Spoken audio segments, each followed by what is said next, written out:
বাংলাদেশের সবচেয়ে গুরুত্বপূর্ণ এবং শক্তিশালী পদমর্যাদার একটি হচ্ছে সেনাপ্রধান।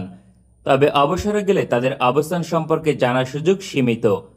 তাই আজকের প্রতিবেদনে তুলে ধরব সর্বশেষ 5 জন সেনাপ্রধানের বর্তমান অবস্থান সম্পর্কে। এই তালিকায় পঞ্চম অবস্থানে রয়েছেন জেনারেল মইনুল আহমেদ। তিনি 2005 সালে সেনাপ্রধান হিসেবে দায়িত্ব গ্রহণ করেন। কর্মজীবনে তার সময়কাল আলোচিত এবং সমালোচিত, কারণ অনির্বাণ সরকার গঠনের পিছনে তার হাত ছিল, যা মূলত সেনাবাহিনী দ্বারা পরিচালিত একটি সরকার ব্যবস্থা। এছাড়াও বাংলাদেশের ইতিহাসে সবচেয়ে কলঙ্কজনক অধ্যায় বিডিআর বিদ্রোহ, যেখানে সেনাবাহিনীর উচ্চপদস্থ 57 জন কর্মকর্তা নিহত হয়েছিল। তবে জেনারেল মইনুল আহমেদকে বাংলাদেশের কোনো রাজনৈতিক দলই পছন্দ করে না, তাই 2009 সালে অবসরের পরেই দেশ ত্যাগ করেন। বর্তমানে তিনি মার্কিন যুক্তরাষ্ট্রে অবস্থান করছেন। তিনি এবং তার পরিবারের ভবিষ্যৎ পরিকল্পনা মার্কিন যুক্তরাষ্ট্রকে ঘিরেই। বাংলাদেশে হয়তোবা আর কখনোই ফিরবেন না জেনারেল মইনুল আহমেদ, কারণ দেশে ফিরে তিনি শাস্তির সম্মুখীন হতে পারেন। এই তালিকায় চতুর্থ অবস্থানে রয়েছেন মোহাম্মদ আব্দুল মুবিন। তিনি বাংলাদেশ সেনাবাহিনীর 14তম সেনাপ্রধান হিসেবে 2009 সালে দায়িত্ব লাভ করেন। পরবর্তীতে দায়িত্ব পালন শেষ হলে 2012 সালে অবসরে যান। তবে জেনারেল মুবিন কখনো খুব বেশি আলোচিত ছিলেন না, এক প্রকার নিঃশব্দেই দায়িত্ব পালন শেষ করেন। তিনি বর্তমানে বাংলাদেশে অবস্থান করছেন। বিভিন্ন সূত্র অনুযায়ী তিনি এখন শিল্পপতি, কারণ তার একাধিক প্রতিষ্ঠান রয়েছে। এছাড়াও বাংলাদেশের বিভিন্ন প্রতিষ্ঠানে দায়িত্বে রয়েছেন। জেনারেল মুবিন বিদেশ ভ্রমণ করতে পছন্দ করেন, যে কারণে তিনি প্রায় বিভিন্ন দেশ ভ্রমণ করে অবসরকালীন জীবন অতিবাহিত করছেন। তবে রাজনৈতিক বিষয়ে তার কোনো উচ্চাকাঙ্ক্ষী পরিকল্পনা নেই। তার প্রধান লক্ষ্য ব্যবসায়িক সাফল্য অর্জন করা।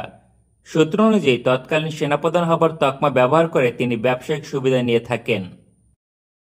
এই তালিকায় তৃতীয় অবস্থানে রয়েছেন জেনারেল ইকবাল করিম ভূঁইয়া। 2012 সাল থেকে 2015 সাল পর্যন্ত তিনি দায়িত্ব পালন করেছেন।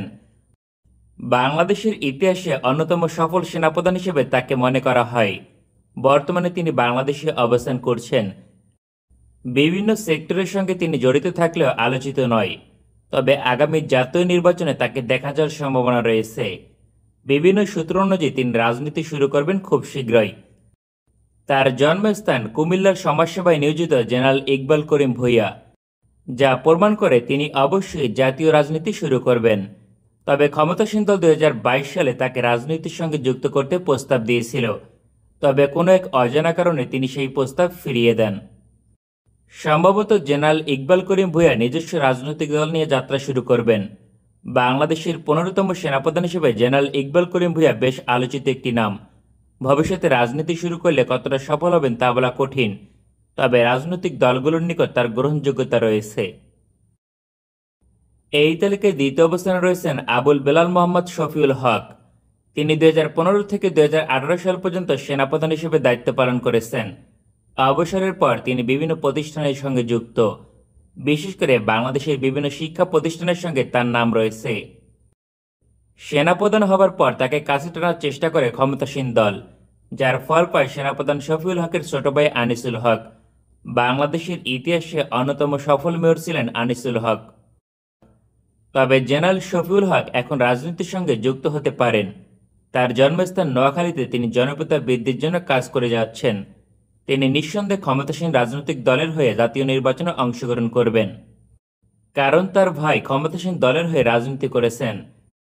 তাছাড়া শফিউল হককে সেনাপ্রধান হিসেবে নিয়োগ দিয়েছেন প্রধানমন্ত্রী শেখ হাসিনা। সেক্ষেত্রে পূর্ব থেকে একই রাজনৈতিক মতাদর্শে বিশ্বাসী। 2024 সালে জাতীয় নির্বাচনে আসতে পারেন সেনাপ্রধান আবু বেলাল মোহাম্মদ শফিউল হক। এই তালিকায় প্রথম এবং সর্বশেষ অবসরপ্রাপ্ত সেনাপ্রধান জেনারেল আজিজ আহমেদ। তিনি 2018 থেকে 2021 সাল পর্যন্ত দায়িত্ব পালন করেছেন। বাংলাদেশের ইতিহাসে সবচেয়ে আলোচিত এবং সমালোচিত সেনাপ্রধান জেনারেল আজিজ আহমেদ, বিশেষ করে ক্ষমতাসীন রাজনৈতিক দলকে সমর্থন করেছেন। এছাড়াও তার সময়কালে একাধিক অভিযোগ পাওয়া যায়। তার মাঝে উল্লেখযোগ্য হচ্ছে তার পারিবারিক বিষয়গুলো সেনাবাহিনীর সঙ্গে জড়িত ছিল।